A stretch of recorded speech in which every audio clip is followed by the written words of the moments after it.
मानव रचना 107.8 FM पर हाजिर है आपका दोस्त फ़हीम लेकर आपका एक ऐसा शो कि जिस शो को आप 1 घंटे 2 घंटे 3 घंटे 10-20 घंटे नहीं बल्कि पूरे 5 दिन सुनेंगे।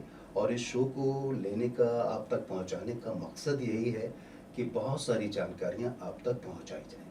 देखिए दोस्तों, आप दिन में भी रात में भी सुबह शाम बहुत सारे आरजेज आपके साथ हैं और उनके साथ जो मेहमान होते हैं वो आपको बहुत सारी बातें बताते हैं। वो सारी बातें जो सबके अलग अलग टॉपिक हैं, लेकिन बात सस्टेनेबिलिटी की है। और इन सब बातों को करने के लिए जब मेहमान आते हैं तो उसका मैं आपसे तारुफ भी कराता हूँ।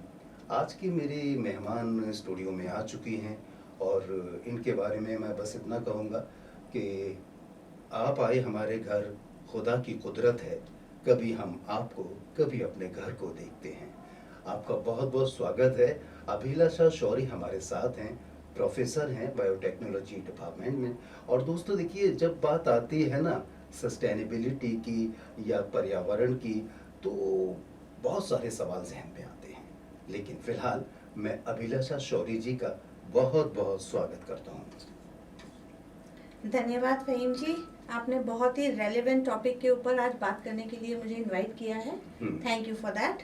जी, लेकिन अभिलाषा जी क्या है कि जब भी कोई मेहमान आता है तो स्वागत तो हो जाता है और जो सवालों का सिलसिला होता है वो भी शुरू होता है। तो आज मैं आपसे बहुत सारे सवाल करने वाला हूँ, आप तैयार हैं? जी ज़रूर।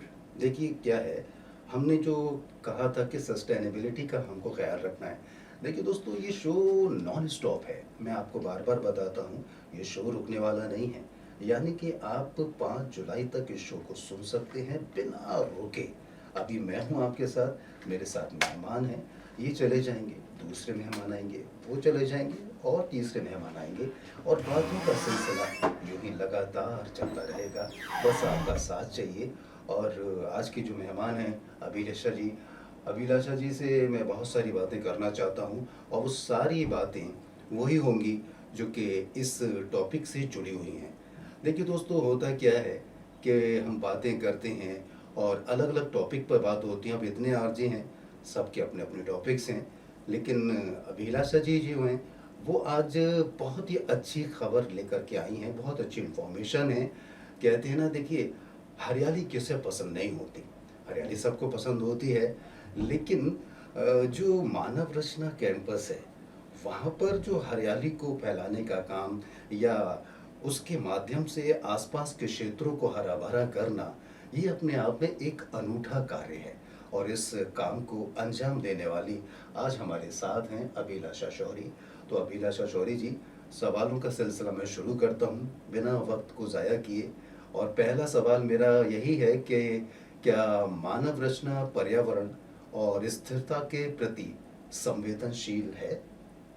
जी फ़हीम जी, बिल्कुल संवेदनशील है। मानव रचना एक यूनिवर्सिटी है, विश्वविद्यालय है, तो हमारा जो प्राइमरी ड्यूटी है जी। तो मूल में यही है कि हम बच्चों को ही नहीं समाज को शिक्षित करें। जी।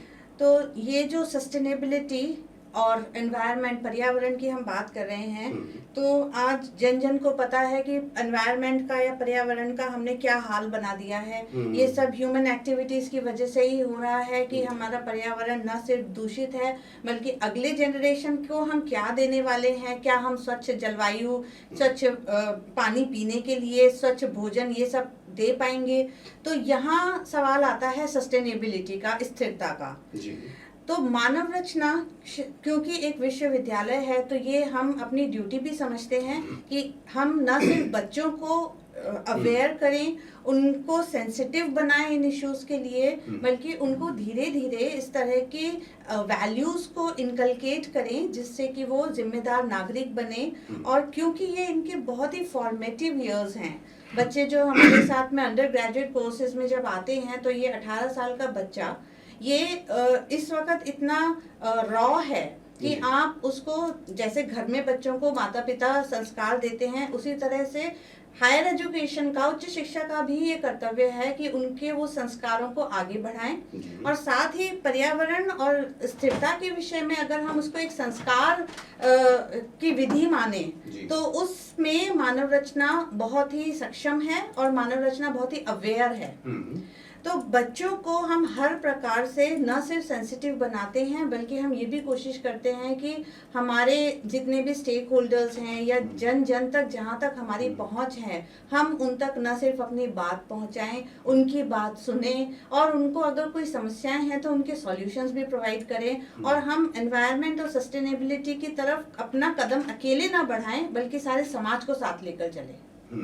सबको साथ लेकर के चलें, सबको साथ लेकर के चलें, बात आपकी बिल्कुल दुरुस्त है।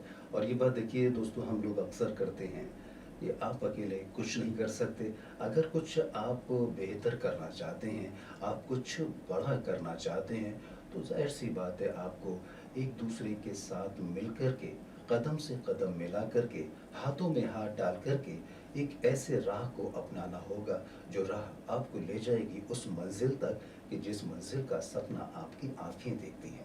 और जो ख्वाब देखा है हमारे आज मेहमान अभिलाषा शौरी ने, और जो प्रयास कर रही हैं, वो अपने आप में नायाब हैं। देखिए दोस्तों, हरा भरा मंजर सबको अच्छा लगता है। आप अगर कहीं घूमने जाते हैं तो आपने भी देखा होगा कि अगर हरे भरे पेड़ हैं और आपके कदमों के नीचे हरी हरी और घास है, उस पे रात की शबनम है, रात की ओसें हैं, नंगे पाँव जब आप चलते हैं, देखिए मेरी इन बातों से ही आपको सुकून मिल रहा होगा।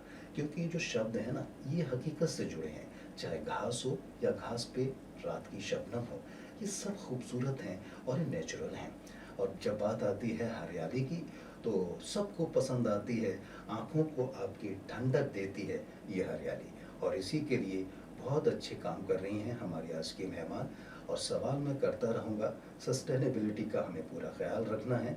और दोस्तों, जब बात आती है हरियाली की और जब बात मानव रचना की आ रही है, तो मानव रचना में एक ऐसा पहल, एक ऐसी कोशिश जो अपने आप में नायाब है। और मैं एक और सवाल करना चाहता हूँ अभिलाषा जी आपसे। देखिए, सवाल तो मैं बहुत सारे करूँगा आपसे, और अभी आप आ रहे थे तो आने में आपको कोई दिक्कत तो नहीं हुई? हाँ जी, देखिए अब रेनी सीजन है और हम्म। हमें पता है कि फरीदाबाद में कितनी बुरी तरह से वाटर लॉगिंग होती है। जी। तो अभी तो ईश्वर की कृपा से बहुत ज़्यादा बरसात नहीं हुई है, लेकिन फिर भी वाटर लॉगिंग होने की वजह से ट्रैफिक काफ़ी बढ़ गया है। तो मैं समझती हूँ मुझे ही नहीं, हर आम जन को ये परेशानी उठानी पड़ रही है। बात सही है आपकी। लेकिन एक्चुअली क्या है कि आप इतने उस वक्त में आई कि मेरी आपसे शो के पहले मुलाकात नहीं हो पाई। एकदम डायरेक्ट हम शो में मिले, मैं अच्छे से आपको ना पानी की पूछ सका और ना चाय की पूछ सका, इसके लिए माफ़ी चाहता हूँ। लेकिन शो के बाद आपको चाय जरूर पिलाई जाएगी। ज़रूर, धन्यवाद। चलिए खैर, ये तो मैं ये हमारे कैंपस में एक ऐसा काम कर रही हैं अभिलाषा जी कि उसके लिए क्या शब्द हैं, सारे शब्द कहते हैं कि छोटे पड़ जाते हैं। बहुत अच्छा काम है। लेकिन मैं एक सवाल है जो मेरे जहन में आ रहा है अभिलाषा जी, क्या मानव रचना में पर्यावरण संरक्षण के लिए कोई नीति है?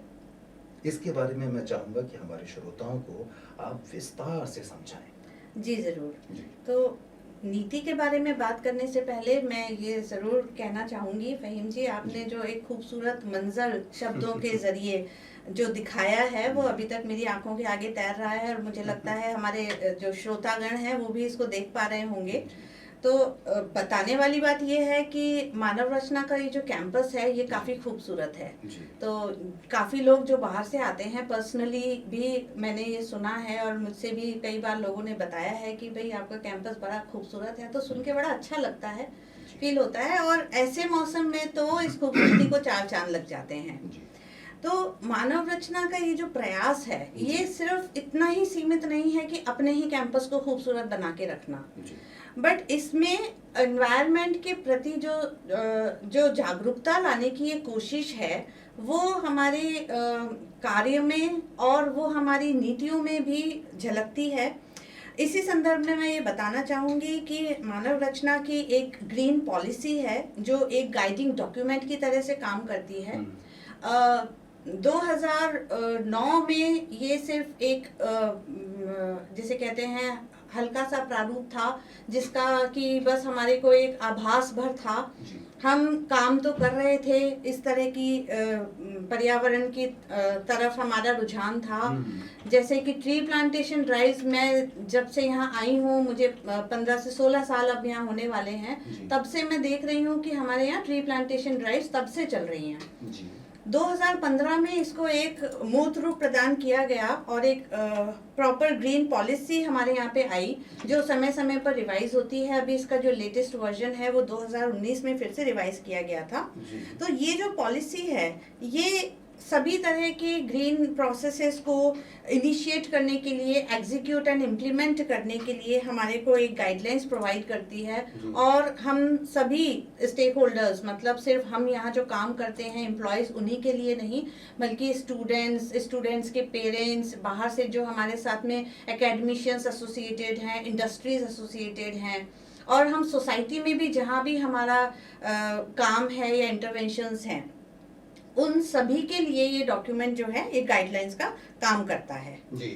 तो इस जो डॉक्यूमेंट में हम जो पॉलिसी जिसको हम कहते हैं, ये पॉलिसी बनाई गई है सबको एक ऐसा, ना सिर्फ हम इस तरह के प्रोजेक्ट्स इनिशिएट करते हैं, जैसे कि मैंने बताया अभी ट्री प्लांटेशन या afforestation in the surrounding areas, और लैंडस्केप को मेंटेन करते हैं, इकोसिस्टम को रिस्टोर करने की कोशिश करते हैं, सॉइल और वाटर के कंजर्वेशन पे काम करते हैं, वाटर की क्वालिटी को मेंटेन करते हैं, वेस्ट मैनेजमेंट करते हैं, और क्लीन एनर्जी रिसोर्सेज को प्रमोट करते हैं।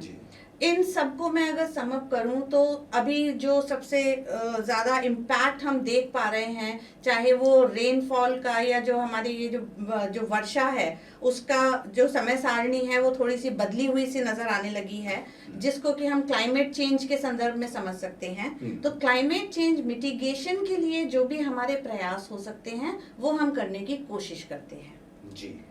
और ये जो कोशिश है आपकी, ये कोशिश ही इतनी खूबसूरत है भाई। देखिए दोस्तों, क्या है, बात हरियाली की चल रही है ना।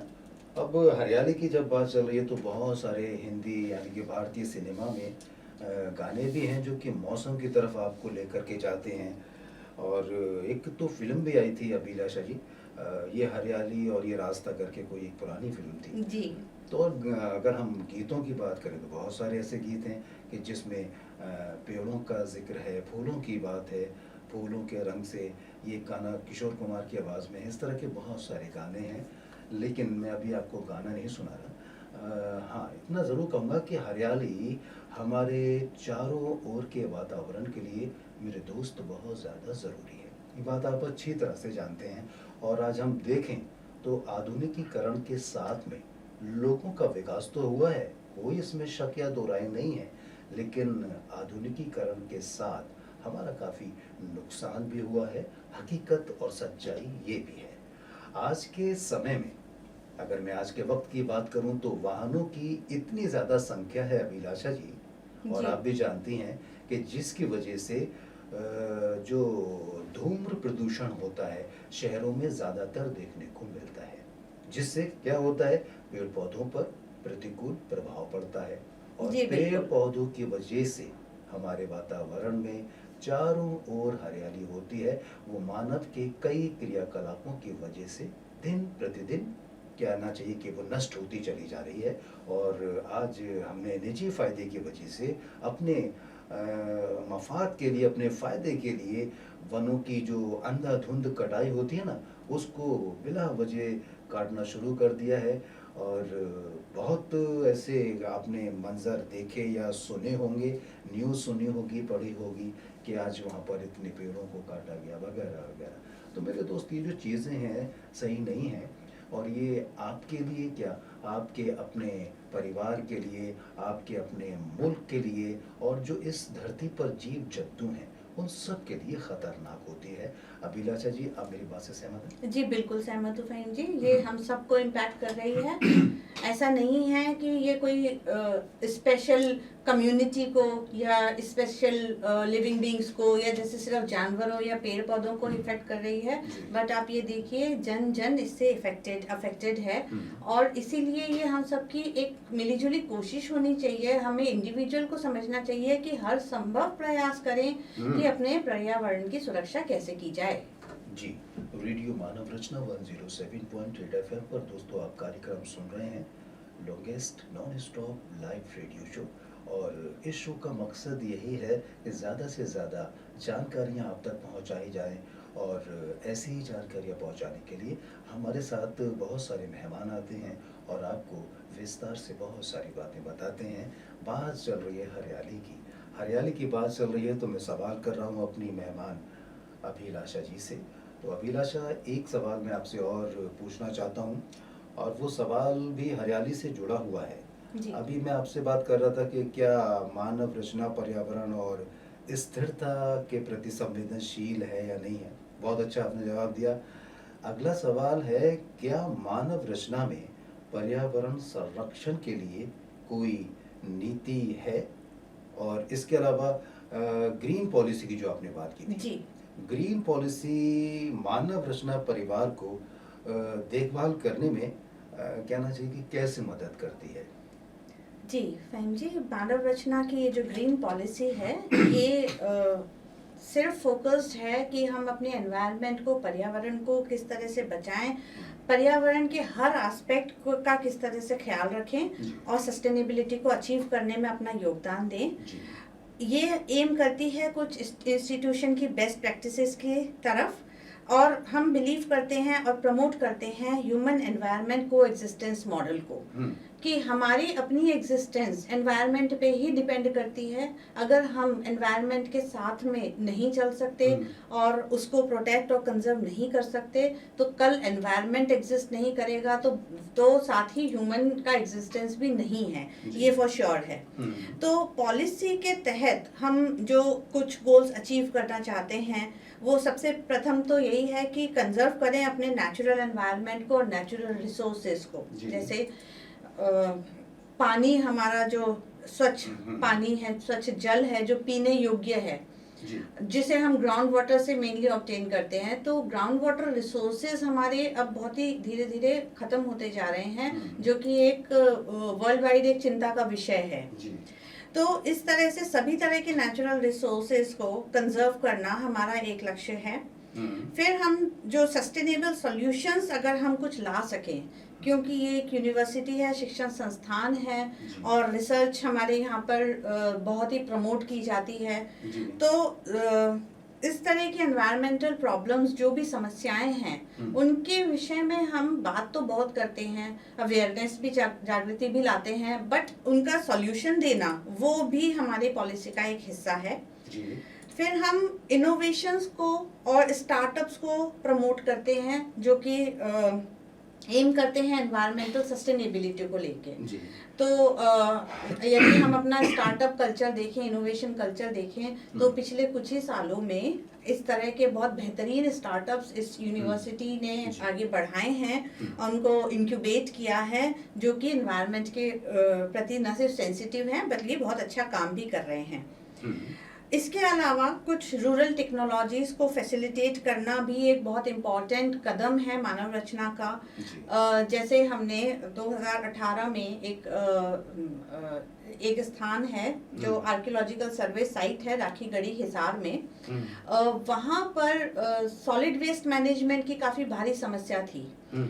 तो Indian centre for rural heritage की तरफ से उनके थ्रू हमारे को एक रिक्वेस्ट आई थी कि अगर हम उसका कुछ मैनेजमेंट कर सकें। तो ITRHD के सौजन्य से मानव रचना ने काफ़ी महीनों काम किया उसके ऊपर, वहाँ पर सर्वे किया, देखा कि किस तरह का सॉलिड वेस्ट है वहाँ पर, उसका सेग्रीगेशन और मैनेजमेंट के लिए वहाँ पर अवेयरनेस ड्राइव्स करी। वहाँ के जो गांव वाले थे उन लोगों को इकट्ठा करके, पर्टिकुलरली जो लेडीज़ हैं, जो गांव की महिलाएं हैं, हमें लगा कि उनका बहुत ही अच्छा योगदान हो सकता है इस तरह के सॉलिड वेस्ट मैनेजमेंट में, और हमने पाया कि गांव के लोग न सिर्फ काफ़ी इंटरेस्टेड हैं, फिर हमने जब उनके साथ में और कुछ अवेयरनेस ड्राइव्स की तो उनको इतना मोटिवेटेड फील हुआ, वो हृदय से चाहते थे कि उनका जो गांव है वो साफ सुथरा रहे, बस उनको पता नहीं था कि समस्या का समाधान क्या है।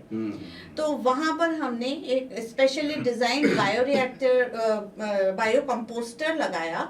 स्पेशली डिजाइन इसलिए बोलूंगी क्योंकि उस पर्टिकुलर स्थान का जो प्रॉब्लम था वो था जो कैटल डंग होता है, क्योंकि बाकी का जो सब्जी वब्जी का जो कचरा है उसका तो वो खाद वाद भी बना लेते हैं, इतनी अवेयरनेस उनको है, लेकिन वो कैटल डंग को बहुत ज्यादा इस्तेमाल नहीं कर पाते।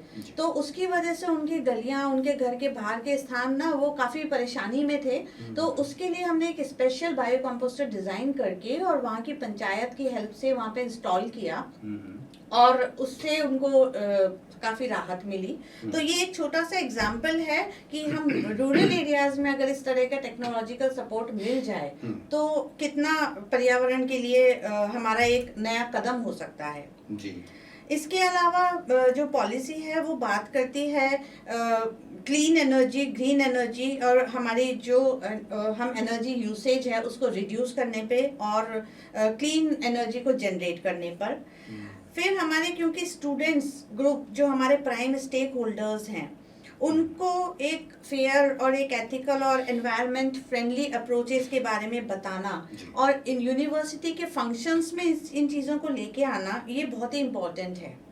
साथ ही क्योंकि नई जनरेशन हमारे पास में आती हैं, तो फ्यूचरिस्टिक टेक्नोलॉजीज को डेवलप करना और नए इंजीनियरिंग डिजाइन्स को लेकर के आना जो भी नेचुरल रिसोर्सेज कंजर्वेशन और एनवायरनमेंट के प्रोटेक्शन के लिए मददगार हों, ये हमारा मोटिव रहता है। और जैसा कि मैंने बताया कि एनवायरनमेंट की अवेयरनेस सिर्फ रूरल एरियाज में ही नहीं चाहिए, शहरी अर्बन एरियाज में भी इसकी कई बार बहुत कमी है। तो हम इस तरह की ड्राइव्स बाहर जाकर के भी करते रहते हैं जिससे कि लोगों को हम जागरूक रख सकें। जी, बात बिल्कुल ठीक है और बड़ी अच्छी आपने बातें बताई हैं, लोगों को जागरूक करने का काम कर रही हैं। और जागरूकता उस काम के लिए कि जो कि बहुत ज़रूरी है, पर्यावरण संरक्षण की जब बात आती है तो दोस्तों देखिए इस काम के लिए जैसे कि अभिलाषा जी काम कर रही हैं, तो वही काम आपको भी करना होगा, अपने लेवल पे करना होगा। आप ज़िंदगी में कितने भी मसरूफ़ क्यों ना हो, कितने भी व्यस्त क्यों ना हो, लेकिन ये काम तो आपको करना पड़ेगा मेरे दोस्त। अब देखिए हम सभी चाहते हैं, अभिलाषा जी, हम सभी चाहते हैं कि हमारे चारों तरफ हरियाली रहे, हरे भरे पेड़ पौधे जिनकी वजह से चारों ओर हरियाली रहेगी और हमारी वन अमूल संपदा ऐसी ही बनी रहे। वन जिनकी वजह से हमें कई सारे फायदे होते हैं, इसमें कोई दो राय नहीं है।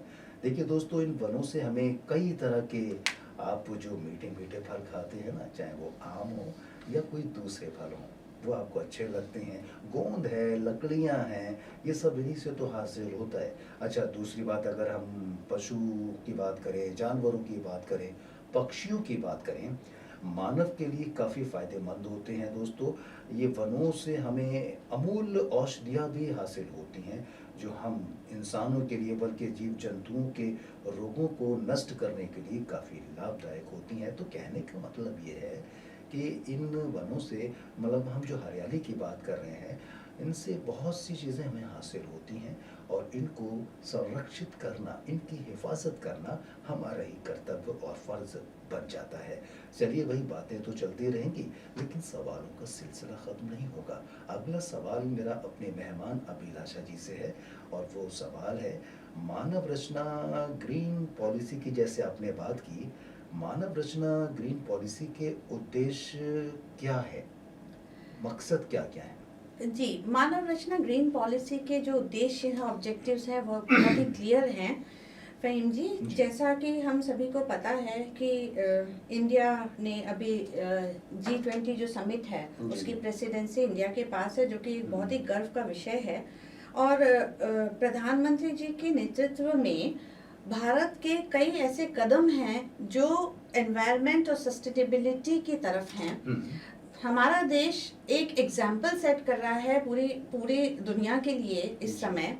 और उनमें से ये एक बहुत ही इम्पोर्टेंट लक्ष्य है कि हम 2030 तक कार्बन न्यूट्रल बने। क्या बात तो कार्बन न्यूट्रल बनने के लिए ये जो कोशिशें हैं, ये सिर्फ सरकार की जिम्मेदारी नहीं है, ये हर व्यक्ति की जिम्मेदारी है। जी।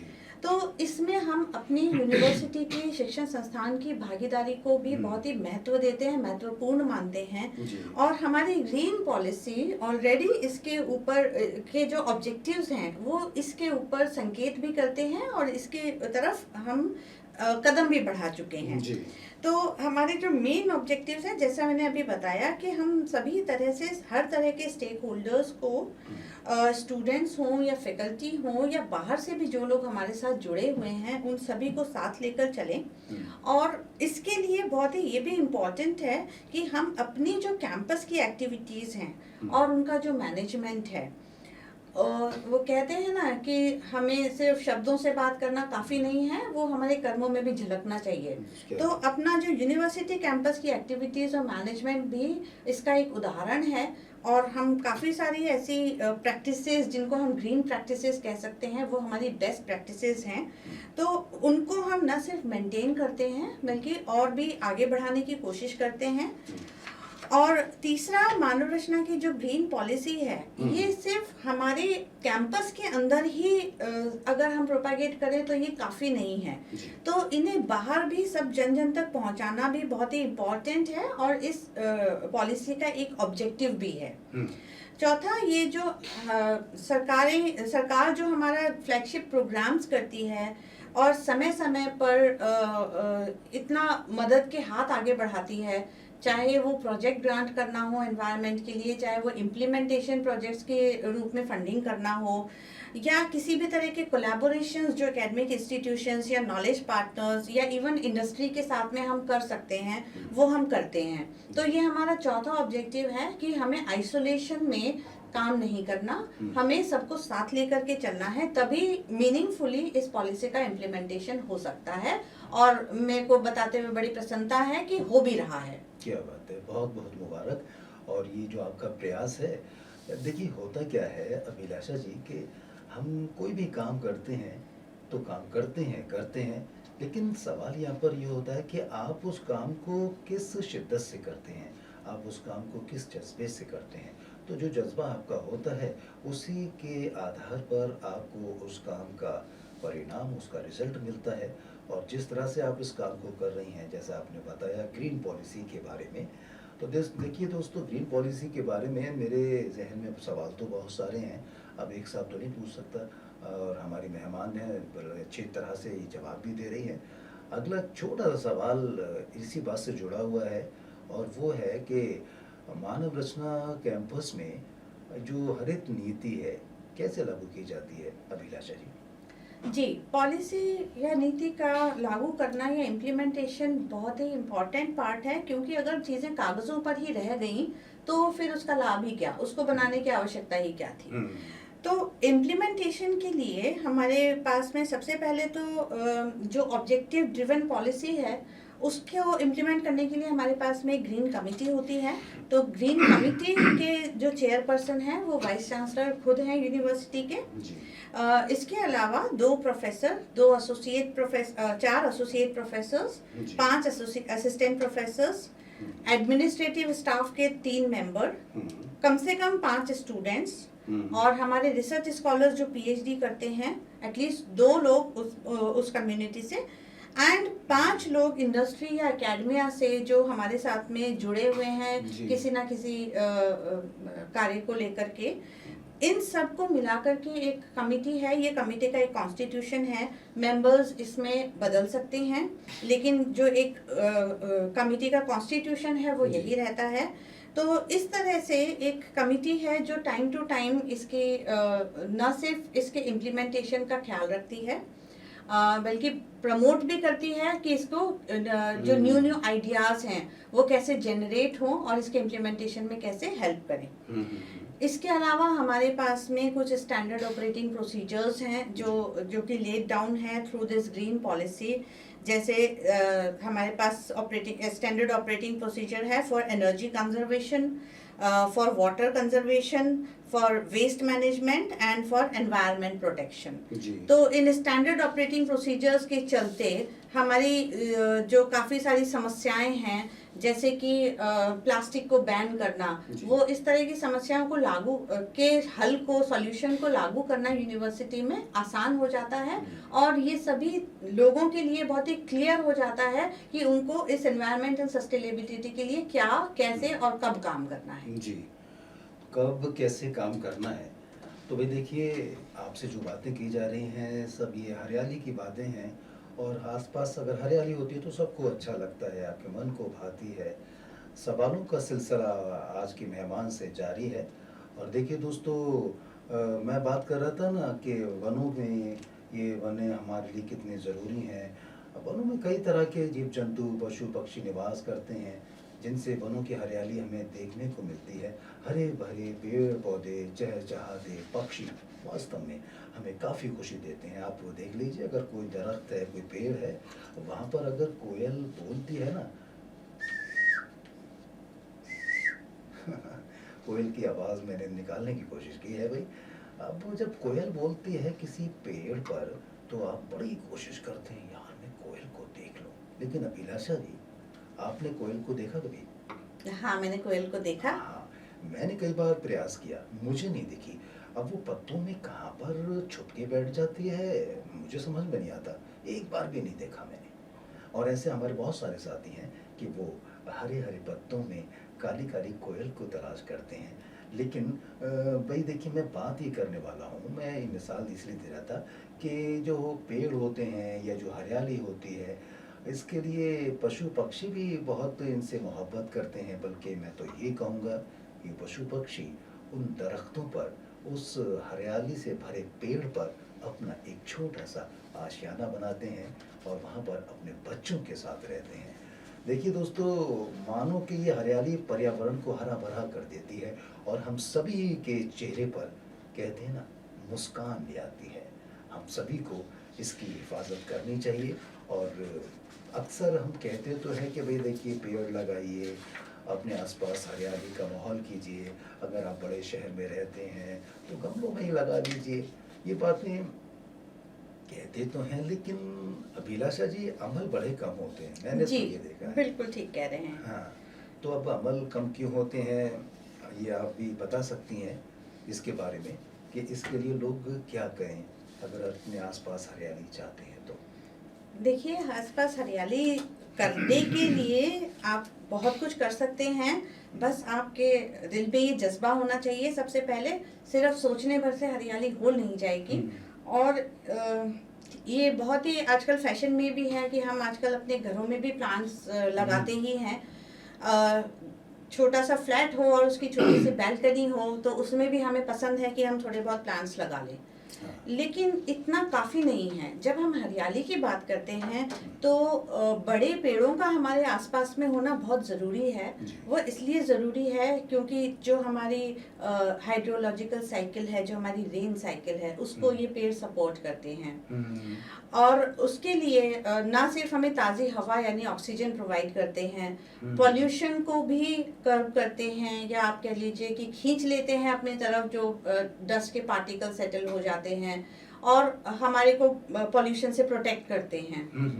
तो ये सब बातें तो शायद बच्चे बच्चे को भी पता है। लेकिन समस्या ये है कि हम सब जानते हुए भी बहुत ही आसानी से पेड़ों को काट देते हैं। कभी हमें सड़क बनानी है, कभी पेवमेंट बनाना है, कभी बिल्डिंग का एक्सपेंशन करना है।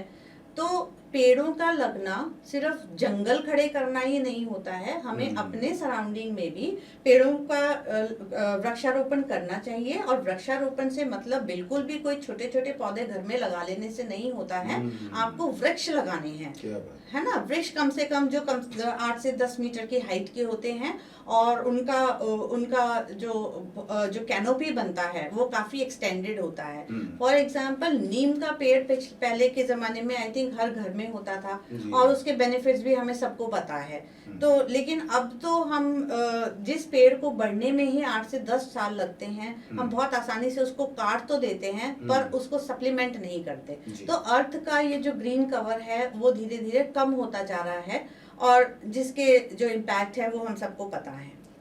तो मानव रचना में जैसे मैंने अभी बताया भी था फहीम जी, ट्री प्लांटेशन ड्राइव्स एक ऐसा समझ लीजिए कि हमारा कार्यक्रम है या ऐसी एक्टिविटी है जो कि हम हर साल करते ही हैं। और कोई मेहमान आता है तो उसके हाथ से एक वृक्षारोपण कराना और उस वृक्ष को सालों साल तक बढ़ना, और उस अब तो उसकी जियो टैगिंग भी हम करते हैं, सो दैट ऐसा ना हो कि बस कोई मेहमान आया पेड़ लगा के चला गया, उसके बाद संभाला नहीं, कल किसी ने देखा नहीं कि उसका क्या हुआ। तो वो नेम सेक ना होकर के सही मायने में वृक्षारोपण हो, हम इसका भी ख्याल रखते हैं। अच्छी बात यह है कि जब बच्चे न्यू एडमिशन करके आएंगे अब हमारे यहाँ पर जुलाई अगस्त में, तो रेनी सीजन रहता है, उनके लिए ओरिएंटेशन प्रोग्राम में एक हर बच्चे के हाथ से एक पेड़ तो लगवाया ही जाता है। अब ये बच्चे अगर चाहें तो पलट के जब उनका अपना करियर बन जाए तो आए देखें कि उनका हाथ का लगाया हुआ पेड़ कितना बड़ा हुआ। तो इस तरह की जो ड्राइव्स हैं वो बच्चों को एक इमोशनल कनेक्ट देती हैं, न सिर्फ कैंपस के साथ बल्कि हमारे एनवायरनमेंट के साथ। अगर वैसे भी हम अपने एनवायरनमेंट को देखें विद इन द कैंपस, तो कैंपस का जो लैंडस्केपिंग है या ग्रीन कवर है वो काफ़ी खूबसूरत है, काफ़ी एक्सटेंडेड है और बहुत ही वेल प्लान्ड है। तो इसका आभास किसी को भी कैंपस में कदम रखते ही हो जाता है। तो हम डेफिनेटली यहाँ पे अरावली के ग्रीन बेल्ट पे हैं और जितना खूबसूरत ये हमारा अरावली है उतना ही खूबसूरत और उतना ही हरा भरा हमने अपने कैंपस को भी बनाने की पूरी कोशिश करी है। ये वादियाँ, ये फिजाएं बुला रही हैं तुम्हें, खामोशियों की सदाएं बुला रही हैं तुम्हें। अब देखिए कि भारतीय फिल्मी गाना है जिसमें वादियों का जिक्र है, दरख्तों की बात है, और जब आप ये गाना देखेंगे पर्दे पर तो आपको बड़ा खूबसूरत मंजर नज़र आएगा। भाई देखिए बात चल रही है ग्रीन पॉलिसी के बारे में। अब अभिषा जी, माफ़ कीजिए, अभिलाषा शौरी जी, मैं अगला सवाल आपसे ये करना चाहता हूँ, क्या मानव रचना परिसर और उसके आसपास प्रदूषण की रोकथाम के लिए कोई प्रयास किए जा रहे हैं क्या? जी बिल्कुल।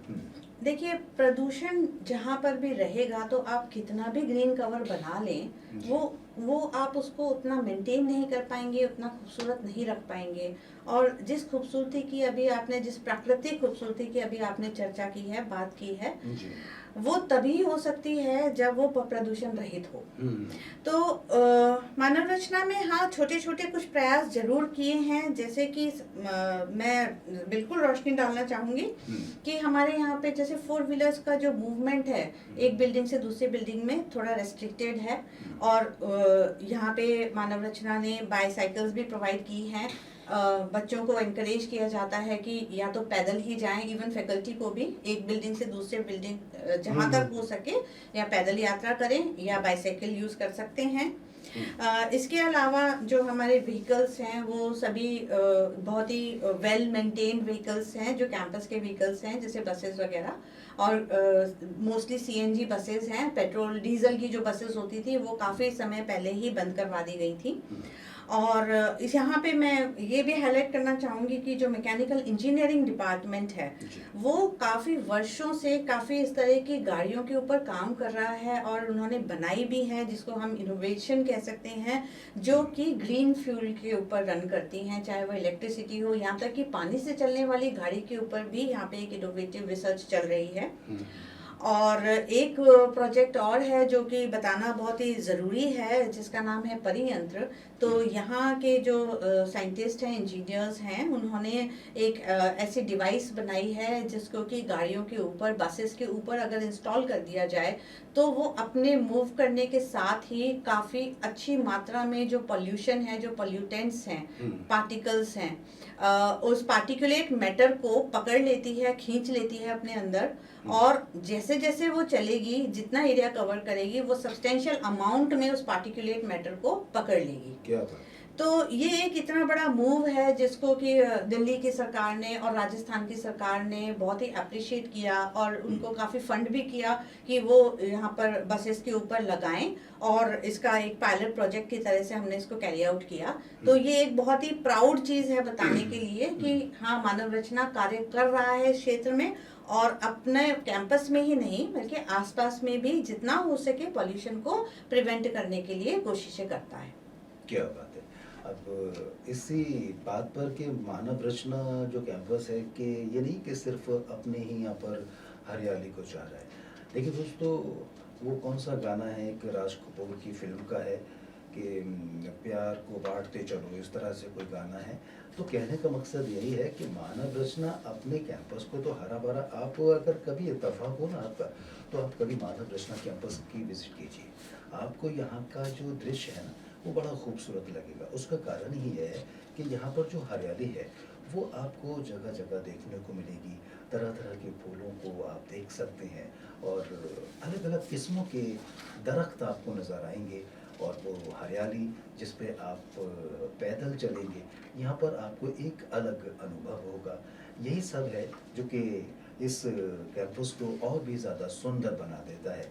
लेकिन बात सिर्फ मानव रचना कैंपस की नहीं है। जैसा कि हमारी मेहमान ने आपको बताया कि मानव रचना कैंपस के बाहर या उसके आसपास इस तरह के कार्य को और लोगों को प्रेरित किया जाता है और हरियाली को किस तरह से हमारे आसपास और ज़्यादा बढ़ाया जाए, इस बात की उनको जागरूकता देता है।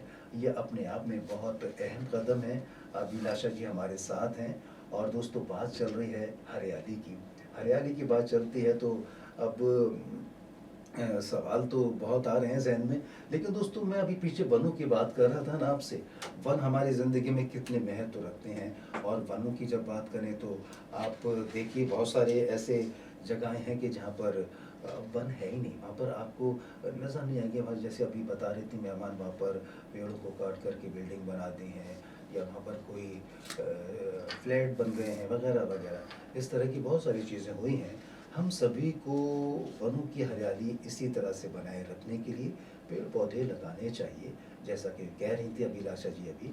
और वृक्षारोपण के अभियान को आगे बढ़ाना चाहिए, लोगों को जागरूक करना चाहिए, खुद भी जागरूक होना चाहिए और हरियाली के महत्व को समझना चाहिए, उसकी वैल्यू को समझना चाहिए। ये हमारी ज़िंदगी में कितना बड़ा रोल प्ले करती है, इसका हमें अच्छा खासा अनुभव और ज्ञान होना चाहिए। चलिए भाई, बातें तो कर ली है, अब एक जरा सा प्रश्न कर लें अभिलाषा जी। जी जरूर। आप ये ना समझे कि मैं बातों में, जज्बातों में बह गया हूँ तो सवाल भूल गया। नहीं, बिल्कुल पूछिए। हाँ, मैं सवाल पूछता हूँ और सवाल वही होगा जो आज हमारी बात चल रही है, उसी मुद्दे पे रहेंगे। मुद्दे से हम बिल्कुल नहीं भटकेंगे। अब कल ही तो मैं बात कर रहा था अपने एक गेस्ट से और वो आए थे, तो मैं बात कर रहा था ये वेस्ट मैनेजमेंट के बारे में, कचरा प्रबंधन का मैं उनसे जिक्र कर रहा था। उसी से संबंधित एक सवाल और है, मानव रचना कैंपस में जी कचरे का प्रबंधन कैसे किया जाता है? जी, कचरा प्रबंधन एक बहुत ही ज़रूरी एक्टिविटी है या कार्य है, जो अगर हम किसी भी प्रकार से पर्यावरण को बचाने के बारे में, प्रोटेक्ट करने के बारे में सोच रहे हैं, तो हमें इसके विषय में सोचना ही पड़ेगा। तो मानव रचना में डेफिनेटली हर प्रकार का कचरा तो जनरेट होता ही है। बहुत बड़ा विश्वविद्यालय है और काफ़ी बच्चे यहाँ पे पढ़ते हैं, तो उनको एजुकेट करना है ना, वो तो एक काम है ही। बट डे वन से जब वो आते हैं तो वो इस तरह का एजुकेशन लेकर के आए, कोई ज़रूरी नहीं है। तो कचरा प्रबंधन तो देखिए करना ही पड़ता है। तो इसकी शुरुआत होती है सबसे पहले, चाहे वो घर में हो चाहे वो इंस्टीट्यूशन में हो, हमें वेस्ट सेग्रीगेशन करना पड़ता है। तो एक जो बहुत ही बेसिक रूल है, जो कि अब तो जन जन को पता है, और हमारी ये जो म्यूनिसिपैलिटीज जो ये कचरा कलेक्ट करती हैं, उन्होंने भी इसको इम्प्लीमेंट कर दिया है कि जो ग्रीन हमारा बिन होता है वो वेट वेस्ट के लिए होता है और जो ब्लू बिन होता है वो ड्राई वेस्ट के लिए होता है। तो इस तरह का जो वेस्ट सेग्रीगेशन बिन्स हैं वो हमारे कैंपस में थ्रू आउट लगे हुए हैं। और इसके अलावा कई प्रकार का वेस्ट ऐसा जनरेट होता है जिनका हमें बड़ा ही ध्यान रखना पड़ता है। जैसे कि कुछ जैसे नॉन हजार्डस वेस्ट है, जैसे हमारा वेट और ड्राई वेस्ट में जो जनरल चीज़ें आती हैं। इसके अलावा प्लास्टिक, जो कि बहुत ही अनअवॉइडेबल सा लगता है, तो हमारे कैंपस में तो सिंगल यूज प्लास्टिक का पूरी तरह से बैन इम्प्लीमेंट कर दिया गया है। तो ये जो सिंगल यूज प्लास्टिक है, जिसका कि डिस्पोजल होने की वजह से एक बड़ा ही मिनेस क्रिएट हो जाता है। जैसे मैं कुछ एग्जांपल्स बताना चाहूंगी सिंगल यूज प्लास्टिक्स के, जैसे कि कैरी बैग्स हो गए, पॉलीथीन इथाइलिन के, पॉलीप्रोपाइलिन के, पॉलीस्टाइरीन रेजिन्स हो गए, ये पैकेजिंग मटेरियल हो गया, जो कि कमोडिटीज को कैरी करने के लिए, डिस्पेंस करने के लिए हम यूज करते हैं। किसी भी तरह के यूटेंसिल्स हो गए, जैसे ग्लासेस, चम्मच हो गए, जो बस एक बार इस्तेमाल की प्लास्टिक की चम्मचें और यूटेंसिल्स और उसको फेंक दिया। तो ये सब जब एनवायरनमेंट में हम डिस्पोज कर देते हैं तो ये पूरी तरह से डिग्रेड नहीं होते, बायोडिग्रेड नहीं होते, और पार्शियल डिग्रेडेशन से ये कन्वर्ट हो जाते हैं माइक्रोप्लास्टिक्स में। फहीम जी, एक बहुत ही खतरनाक बात ये है कि ये जो माइक्रोप्लास्टिक्स हैं, ये आज की तारीख में इन्होंने इतना पोल्यूशन क्रिएट कर दिया है कि ये अब हर तरह के सिस्टम में है। ये सॉइल में है, ये ग्राउंड वाटर में है, ये हमारे फूड में है, जैसे कि हम जो सब्जियां फल खाते हैं उनमें है। आप मानेंगे कि ये हमारे ह्यूमन के ब्लड में और ब्रेस्ट मिल्क में भी पाए गए हैं। तो अब इनका जो लेवल है वो अब एक खतरनाक स्थिति तक पहुंच गया है। तो सिंगल यूज प्लास्टिक को बैन इस हमारे कैंपस में तो कर दिया गया है, बट हाँ, अभी सभी श्रोताओं से मेरी ये रिक्वेस्ट है कि इसका जितना हो सके इसको अवॉइड करें और ऑल्टरनेटिव मेथड्स को यूज करें जी। इसके अलावा फहीम जी, हमारे यहाँ पे जैसे कुछ हजार्डस वेस्ट जनरेट होता है, जैसे कि किसी तरह के केमिकल्स हो गए, कोरोसिव टॉक्सिक मटेरियल्स हो गए, उनके लिए हमारे पास में स्पेशली जिसे कहते हैं वेंडर्स हैं जो कि लाइसेंस्ड हैं इस तरह के वेस्ट को हैंडल करने के लिए। इसी प्रकार से हमारा जो बायोमेडिकल वेस्ट है, क्योंकि हमारे यहाँ पे डेंटल कॉलेज भी चलता है और physiotherapy and nutrition and dietetics and biotechnology and microbiology के कोर्सेज भी यहाँ पर चलते हैं।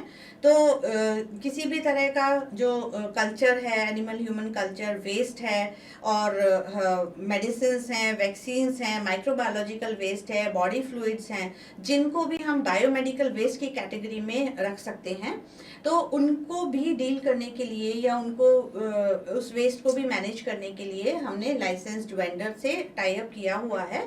तो इस तरह का जो वेस्ट है वो कभी भी हम एनवायरनमेंट में ऐसे ही अपने कैंपस में डिस्पोज नहीं करते। इसी प्रकार से ई वेस्ट, जो कि हमें पता ही है कि आजकल बिना कंप्यूटर, लैपटॉप और सिस्टम्स के हमारा काम नहीं चलता, तो जितना बुरी तरह से इनका इस्तेमाल होता है उतना ही बुरी तरह से समझिए कि उसको वेस्ट की तरह से हम जनरेट कर रहे हैं, जिसमें कि इस तरह की ई वेस्ट में कई बार काफ़ी हजार्डस चीज़ें होती हैं, जैसे कि हैवी मेटल्स पाए जाते हैं। तो ई वेस्ट किसी भी तरह का इलेक्ट्रिकल, इलेक्ट्रॉनिक इक्विपमेंट्स जो हैं, उनकी भी हम जहाँ तक हो सके उनको रिपेयर या रीयूज करने की कोशिश करते हैं, पर फिर भी जब उनकी लाइफ साइकिल ख़त्म हो जाती है तो वो भी हम रजिस्टर्ड वेंडर को के थ्रू ही हम उसका पूरी तरह से मैनेजमेंट करते हैं जी। तो ये बात आपने सुनी दोस्तों, वेस्ट मैनेजमेंट के बारे में, कचरा प्रबंधन के बारे में आपने पूरी जानकारी ली। लेकिन एक जल्दी से सवाल आपसे और कर देता हूँ, आपको ऐसा तो नहीं लग रहा अभिलाषा जी कि मैं आपको समझने नहीं दे रहा? नहीं, बिल्कुल नहीं। मुझे बहुत अच्छा लग रहा है अपने कैंपस के बारे में बात करके। क्या बात है। तो चलिए, एक और सवाल है मेरा। अब जो सवाल है वो है ऊर्जा यानी एनर्जी से संबंधित। तो ऊर्जा संरक्षण के लिए मानव रचना ने क्या कदम उठाए हैं, ये हमारे श्रोताओं को जरूर बताएं जी। फहीम जी, ऊर्जा संरक्षण भी बहुत ही ज़रूरी है, क्योंकि आज की तारीख में हम जो ऊर्जा यूज़ करते हैं, जैसे जो इलेक्ट्रिसिटी है जो कि पेट्रोलियम या कोल से जो बनती है, उसके रिसोर्सेज भी अब ख़त्म होते जा रहे हैं।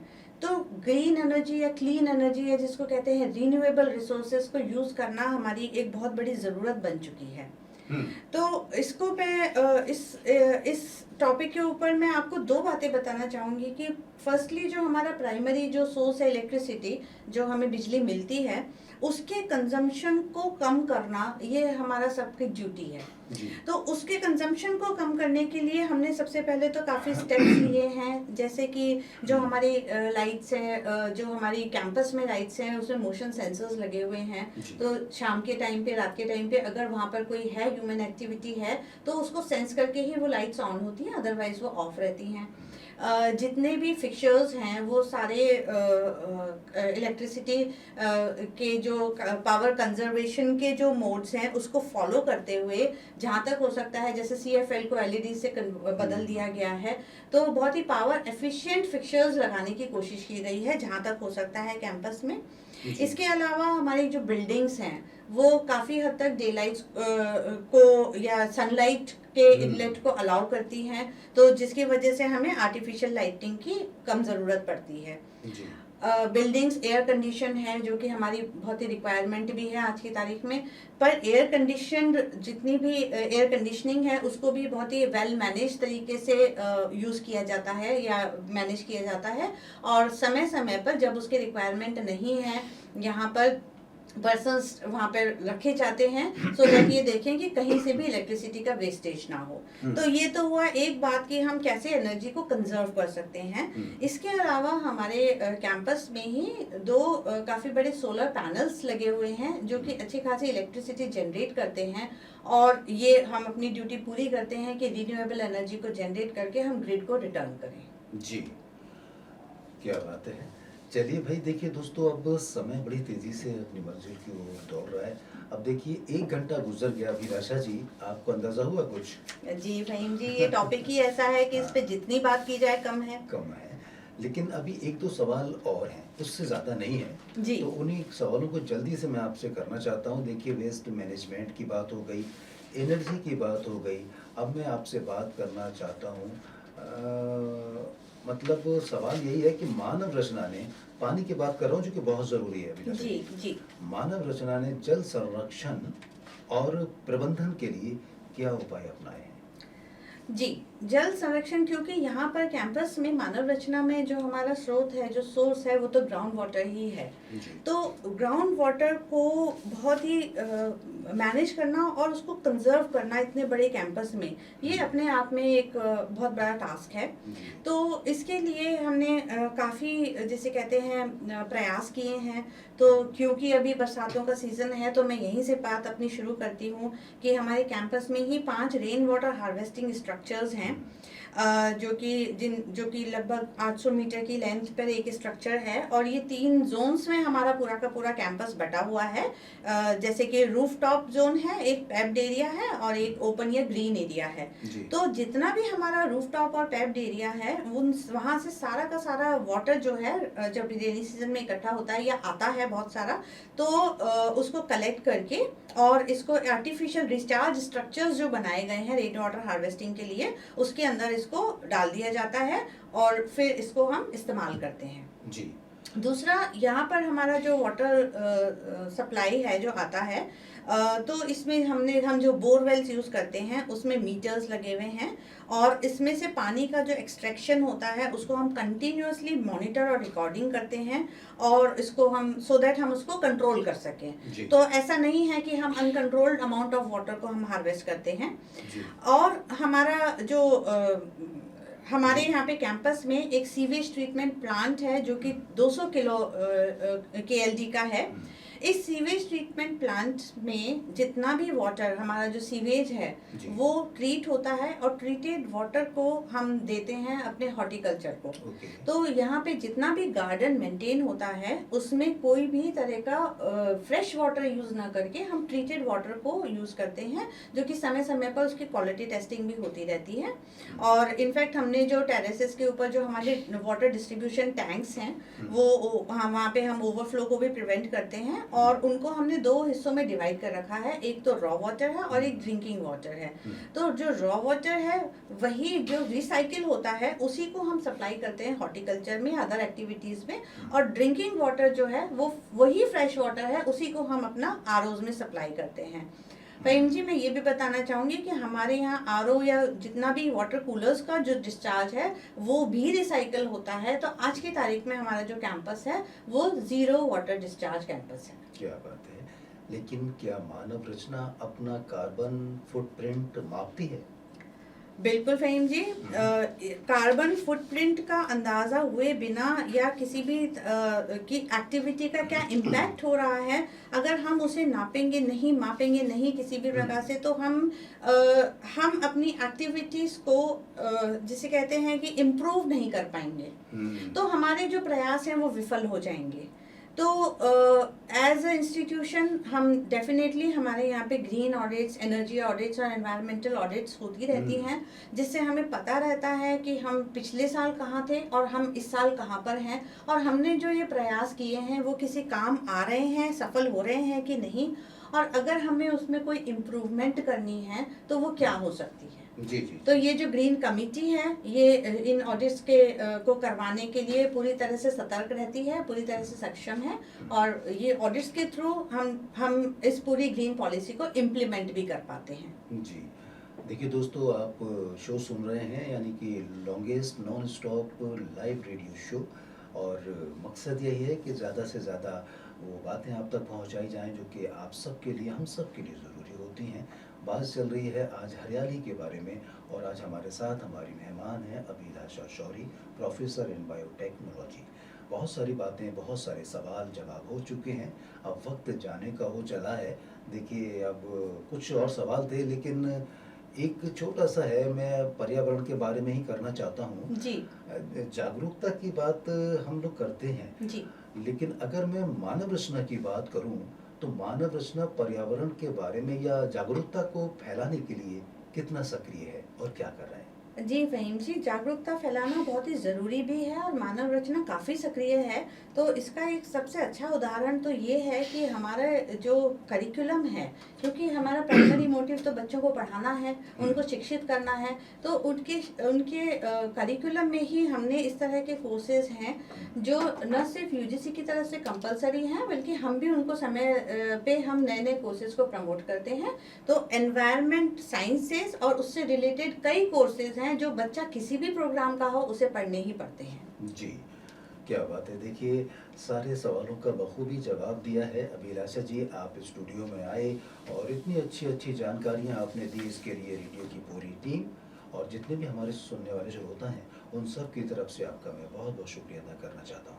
धन्यवाद फ़हीम जी। और दोस्तों, वृक्ष धरती का आभूषण है, कहने हैं, इसके बिना जीवन की कल्पना नहीं की जा सकती, क्योंकि वृक्ष न केवल पर्यावरण संरक्षण के लिए महत्वपूर्ण है, बल्कि व्यक्ति के जन्म से लेकर मृत्यु तक मानव जीवन में वृक्ष की महत्वपूर्ण भूमिका होती है। अब इसी बात के साथ फ़हीम चाहता है आपसे इजाज़त, कुछ ही देर में आपकी खिदमत में हाजिर होगा एक दूसरे मेहमान के साथ। तब तक आप सुनते रहिए रेडियो मानव रचना 107.8 FM। अपना ख्याल रखिए, आसपास सफाई का ख्याल रखिए, आसपास पेड़ पौधे लगाएं, चेहरे पर मास्क लगाएं, उचित दूरी का ख्याल रखें और समय पर अपनी वैक्सीन जरूर लगवाएं और सुनते जाएं रेडियो मानव रचना 107.8 FM। बस मिलता हूँ कुछ ही क्षणों के बाद।